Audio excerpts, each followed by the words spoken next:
Okay, greetings, ladies and gentlemen. This is recording number 3 relating to section 4-4.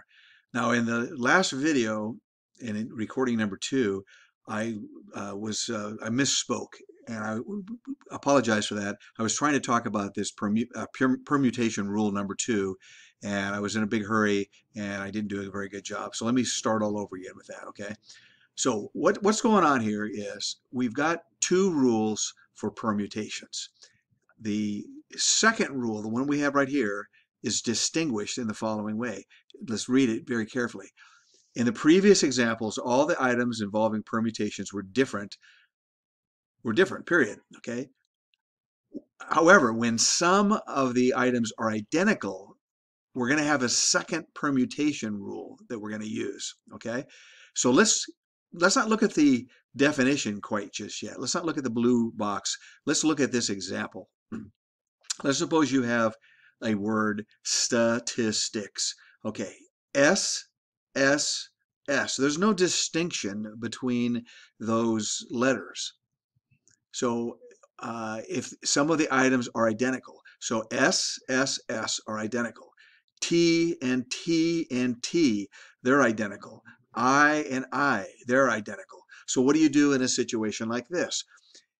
If you think about it, the rule we were using before would overcount these the possibilities, because if you wrote down if you're doing the permutations of the letters, if you wrote down S, S, S, you're counting S 3 times, but what's the distinction? It doesn't make any sense. Now, I have another video on the module from Patrick JMT, and he goes through this in excruciating detail, so I'm going to ask you to watch that video as well. I think that will make it more clear. In any event, here's the formula that we're going to be using here. What we do is we say, okay, there's n objects. So in the word statistics, how many letters do we have? We have 1, 2, 3, 4, 5, 6, 7, 8, 9, 10. So n is 10. There are 10 letters. But we have R1 is the first object, and we're just arbitrarily saying R1 is S. Well, how many S's do we have? What is R1? R1 is 3. R2 is going to be how many T's do we have? And R3 is going to be how many I's do we have, and so forth, okay? So when we have a situation like this, here's the formula that we use. So it's just plugging in the formula, and you come up with the answers. And now what you'll see in a situation like this is that things cancel like crazy. Like here's 3, 2, 1. 3, 2, 1, that cancels. Here's a 3 times 2, that cancels with a 6. Let's see, here's a 2. That 2 is going to cancel with the 8, at least, give us a 4 on top. So things cancel out. You're not going to have to multiply these things out in reality, so don't be intimidated by that. Okay, so in any event, please watch the other video as well. This is the one from Patrick JMT. It's also on Canvas in this same module. Okay, so let's just recap very, very quickly. Permutations, we put the selections in order, like whatever it is that we're selecting, the guests, the kids, the whatever we're selecting, and we put them in order, and the order counts. In other words, we care about the order. In combinations, we don't care about the order. It doesn't make any difference what the order is. It's not an arrangement like we had in permutations. So let's take a look here. A dress designer, we're talking about combinations now. A dress designer wants to select 2 colors of material to design a dress. She has 4 colors on hand. So what is she going to do? How is she going to pick these colors? She's going to pick 2 out of the 4. It doesn't matter what the order is. It's not like, tying your shoes where you put your socks on first and then you put on your shoes. The order counts, right? Here it doesn't make any difference. She picks the 2 colors. It doesn't matter what order she picks them in. So the distinction is explained right here. This type of problem differs from the previous ones in that, in other words, he's explaining how is it different. the order of selection is not important. So if the designer picks a yellow and red, that's exactly the same as picking a red and a yellow. It doesn't matter what order you are doing. So what we do is we distinguish this. We call this a combination instead of calling it a permutation. Okay, so as you can see, the author is beating on this dead horse here. The difference between a permutation and a combination is that in a combination, the order or arrangement of the objects is not important. Now, you may say, well, what's the difference between an order and an arrangement? Here's an example. If it matters what order you are picking them in, it matters if it's first, second, third, fourth, and so forth. On the other hand, arrangement, if the arrangement matters, that might be, let's say you're picking a baseball team from a bunch of kids, okay? So I forget how many kids, how many people are on a baseball team. Let's assume there's 9, okay? Well, it makes a difference. You pick Billy and you make him catcher, or you pick Billy, you make him first baseman. You pick Tommy and maybe he's the third baseman, or maybe he's the center fielder. So do you see what's going on here? It's not the order in terms of time. It's not like who did you pick first, who did you pick second. That's not important. What is important is the arrangement. You are arranging the kids in a certain manner, and so we call that an arrangement. So if the arrangement matters, then we say it's a permutation.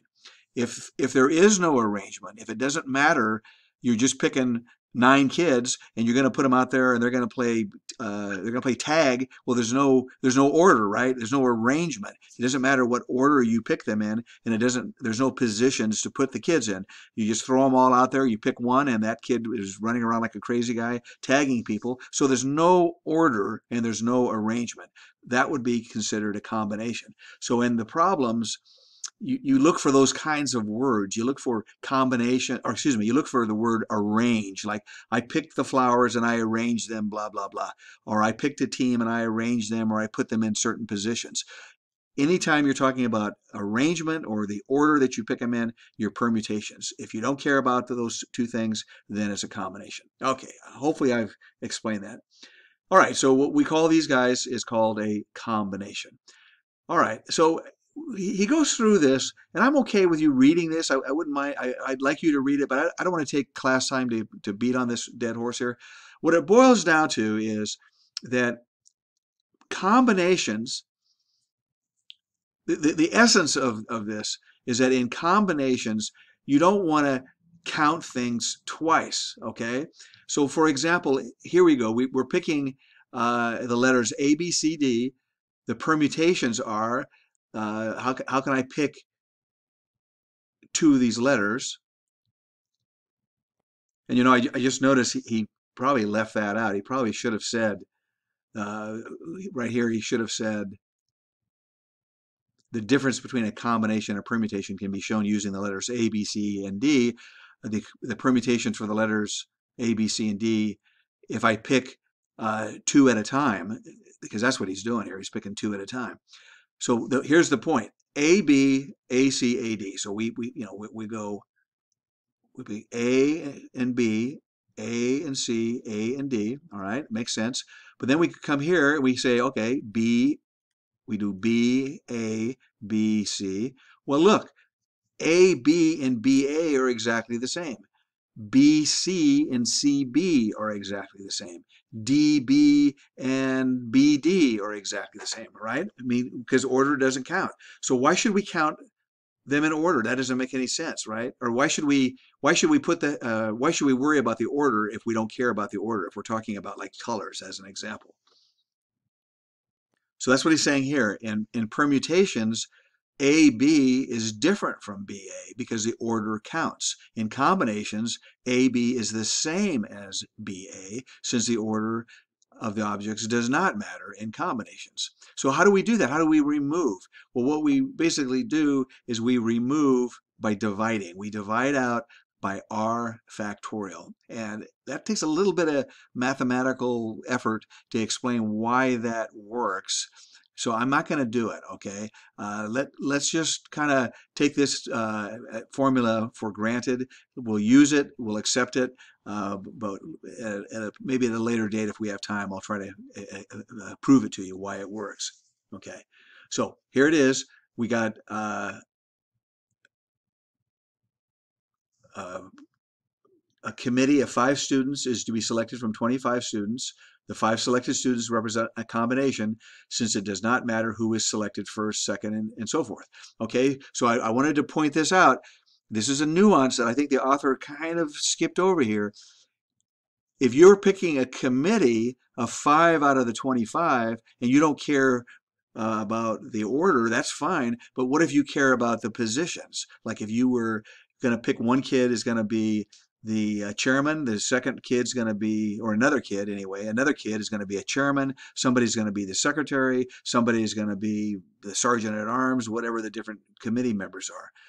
Okay, or maybe they represent, okay, one kid represents the boys, other kids represents the girls. So if the arrangement counts, well, then it's not a combination, is it? It's going to be a permutation. So I believe the author was a little kind of skimmed over that here, and I'm not sure that I wanted to explain that to you so you're not misled, okay? Because if it's a committee where the arrangement counts, then it's going to be a permutation. So here we go. Here's the formula, the number of combination of R objects. So you select the R object. So for example, you take 5 students out of the 25 students. So N is 25, R is 5. What's it going to be? N factorial on the top, and the denominator, just like before, exactly like before, N minus R factorial. So the first 5 guys up here are going to survive in this example. But then you also have in the denominator, you have 5 factorial. That conks out, or that cancels out the duplicates up above. So here's an example. 4 objects, you take 2 at a time. So it's 4 choose 2 combination. 4 factorial over 4 minus 2 factorial times 2 factorial, do the arithmetic, and that's what you come up with is 6. And that's exactly what we got before. So then now what he's doing here is he's trying to point out that, listen, this expression here, N choose R combination, that's N choose R permutations divided by R factorial. And you can kind of see that right here, okay? All right. So what he's saying is the R factorial divides out the duplicates, okay? All right, so here's another example. I'll leave that to you. It's very straightforward. Here's the committee that I've been talking about. Okay, in this situation, what he's trying to show you is that sometimes you have separate events. You have an event, and then you have another event. Well, here are the 2 events. You have 7 women and 5 men. A committee of 3 women and 2 men is to be chosen. So you pick the women first, and then you pick the men. So here's an example of how you really need to know how to count in order to do this. So it's 7 choose 3 combination. It's 7 women, that's the N here, a committee of 3, there's the 3, there's 5 men, so there's the 5 men, and you pick 2 of those.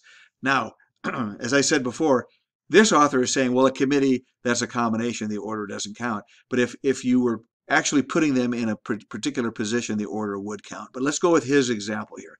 So here it is. You do the first event, and then you do the second event. You multiply the events. That's the fundamental counting rule. So right here, he has a nice summary. I urge you to look at it very, very carefully.